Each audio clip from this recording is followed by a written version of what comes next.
Hello, my name is Tim Watson, and I'm going to show you how to make the famous Ponyboy bass by Sophie. So here's my version of the sound.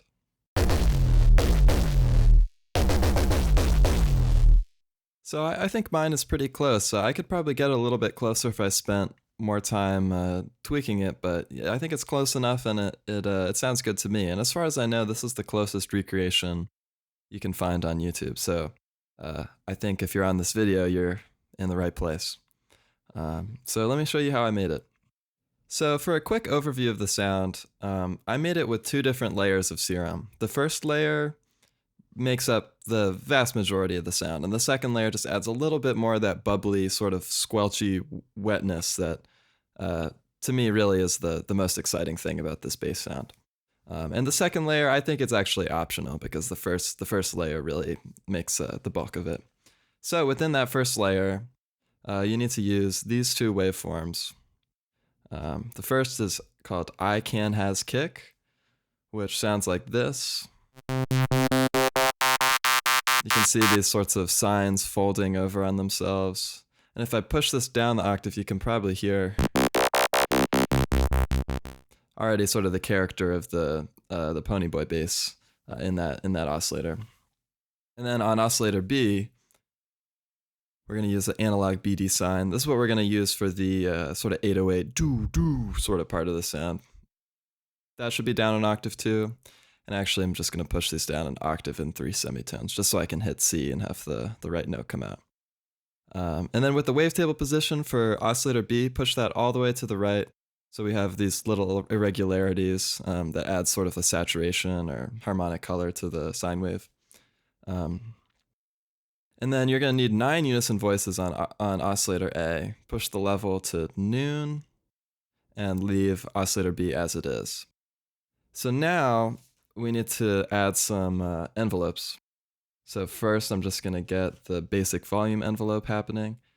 For this sound it should be about 7.82 milliseconds. Oscillator, or envelope 2 rather, should be on the wavetable of oscillator A. This needs to be about 1.89, something like that.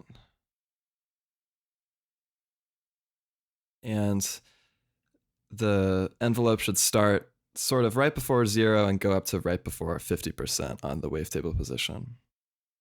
Then envelope 3 should be on the pitch of oscillator A, just to give it a little punchiness. It's shorter, 648. And let's see, about that much on the coarse pitch. Then for 2 other envelopes, we're going to make them out of these LFOs by clicking the envelope button here. This should go on the pitch of B, so it has that 808 doo-doo. And one more envelope, which will go on the effects section, which we'll get to in a second.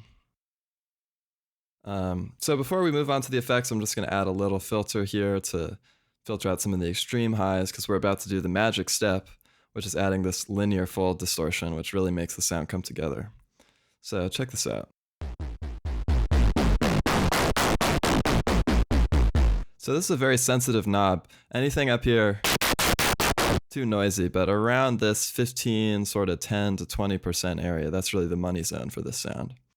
So I'm going to add this upward LFO, or envelope rather, because if you listen to the original Sophie sound, the bubbles sort of swell up towards the end of the sound. And with this envelope, that's sort of how I simulated that. I'm not sure if that's how Sophie did it, but that's at least how I figured it out.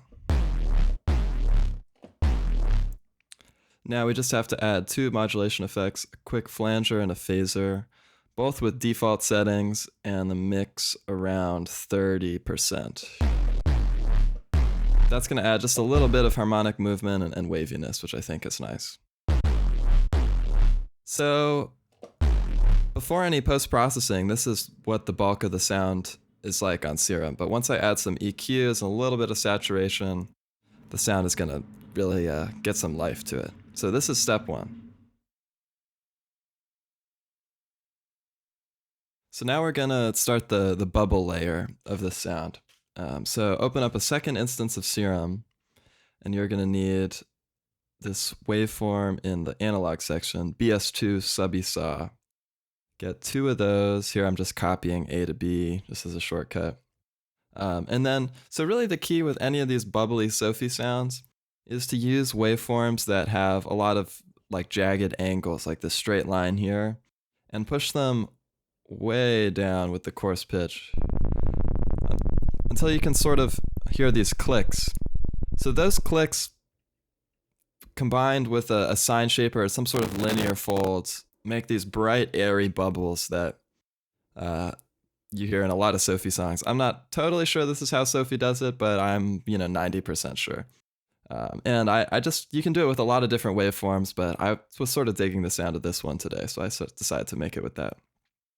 So these shouldn't be this low. They should probably be around 26, minus 26 or so, something like that. I used 3 unison voices, varying degrees of detune, something like that will work. The thing is, we can hear a pitch with this, which is not so good. So I'm going to filter that out, so we're just left with the crisp sort of bubbly sounds with a high pass filter. I used 12 per octave.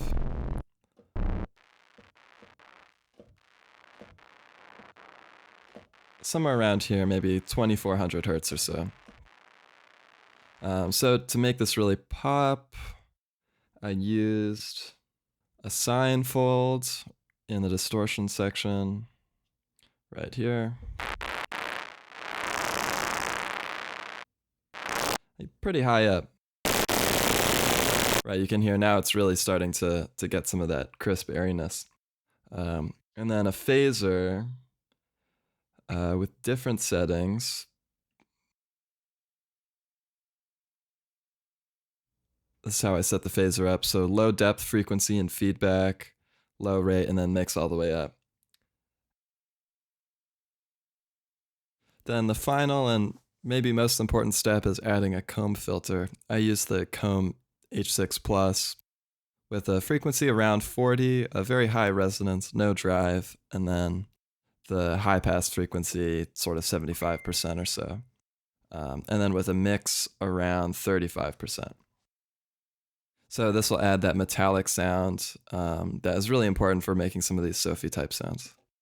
Then we just got to add a few envelopes. The first, just a downward sloping one on the coarse pitch of the 2 envelopes, just to match what's happening in the 808. And then sort of a bell-shaped one like this at 0.7 hertz. That should go just a little bit on the pitch of the comb filter and the frequency of the phaser. Just to give it a little movement like that. So that's the finished bubbles layer. So now we just have to combine these 2 layers in a chain. So I'm using Ableton, obviously, so I just combined it in an instrument rack, but I'm sure there's a bunch of different ways to do it on whatever DAW you're using. And we just need to mix together the bubbles and the bass. The bubbles should be very low. Here's about how quiet mine are compared to the OG bass, and then combined. So hopefully you can hear the bubbles do just add a little bit of extra texture. Nothing crazy, but I think it's worth it when you're really trying to get close to the sound. Then just added a bit of processing on the chain with the bass sound.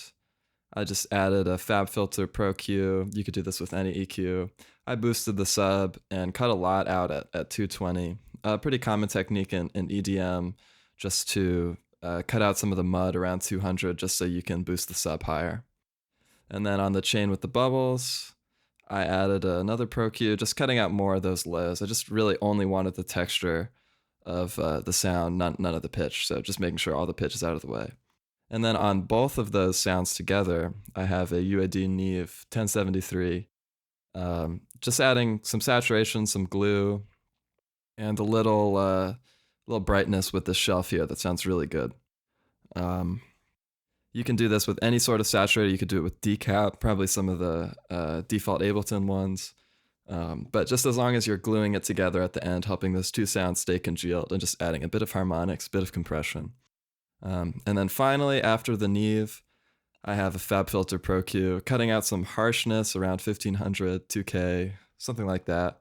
And then a pretty healthy shelf around 5K, just adding more air. And I cut a bit more out at 200 because why not?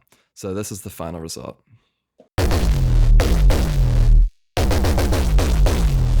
All right, well, thank you for watching. My name's Tim Watson, and I hope you enjoyed.